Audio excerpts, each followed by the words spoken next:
Bonjour, c'est Gilles sur boursicoté.com. Voici l'analyse technique Forex et matières premières pour cette journée du jeudi 25 juin 2015. Pas grand chose à se mettre sous la dent sur la paire de devises euro-dollar, puisqu'après ici le mouvement qui a connu donc une forte baisse mardi, eh bien on se stabilise autour de cette zone des 1,1202 et on a eu la même chose aujourd'hui avec un petit départ ici à la baisse qui a été vite invalidé, et donc on a passé toute la journée, y compris celle d'hier, autour de cette zone de résistance. Donc on est ici sur une phase de stabilisation.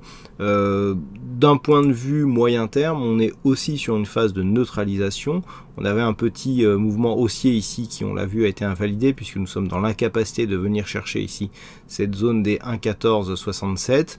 Donc on neutralise, neutralisation court terme et neutralisation moyen terme. Donc pour sortir de cette neutralisation court terme, il faudrait valider un plus bas inférieur au plus bas de cette bougie, à savoir 1,1135, et pour repartir à la hausse d'un point de vue court terme, il faudrait repartir au-delà de ce point haut significatif qui se situe à 1,1410. D'un point de vue moyen terme, les zones sont définies par un range beaucoup plus large, avec ici la zone des 1,1467 et à la baisse donc la zone des 1,0819, puisqu'il faudrait maintenant casser ce point bas pour repartir sur un biais baissier. Sur le dollar yen, nous sommes toujours sur un biais neutre suite à la rupture ici de cette zone de support, donc un biais neutre défini entre 124,46 et cette zone ici des 122,48.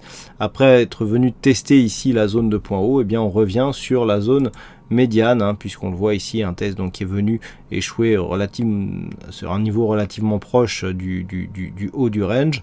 On est revenu chercher ici la zone médiane avant de légèrement remonter. Donc on est toujours sur une phase de neutralisation sur le dollar yen, la tendance, le fond de tendance moyen terme reste orienté à la hausse, puisque par rapport au dernier mouvement haussier, eh bien on n'a pas encore touché le retracement des 50%. Donc pour l'instant, neutralisation court terme au sein d'une tendance moyen terme qui reste orientée à la hausse.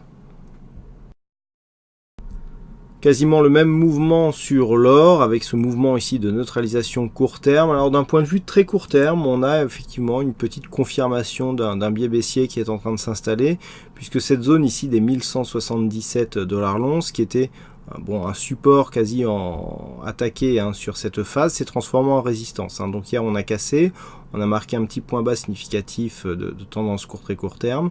On est revenu ici valider cette zone aujourd'hui comme zone de résistance, et on revient ici sur la zone de point bas. À part ça, on est vraiment sur une phase de neutralisation du point de vue de la vue globale du métal jaune.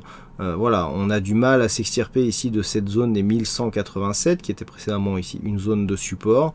D'un point de vue global, on est vraiment ici sur un mouvement neutre. Il faudrait dépasser ici la zone des 1162,9 points bas significatifs ici que nous avons eu au début du mois de juin pour valider une poursuite du mouvement baissier, et donc un mouvement, une tendance qui deviendrait baissière. Par contre, au-delà de cette zone de point haut ici, qui se situe à 1205,85 $ l'once, on pourrait repartir effectivement sur une dynamique haussière, mais entre les deux, on est vraiment sur une phase de neutralisation.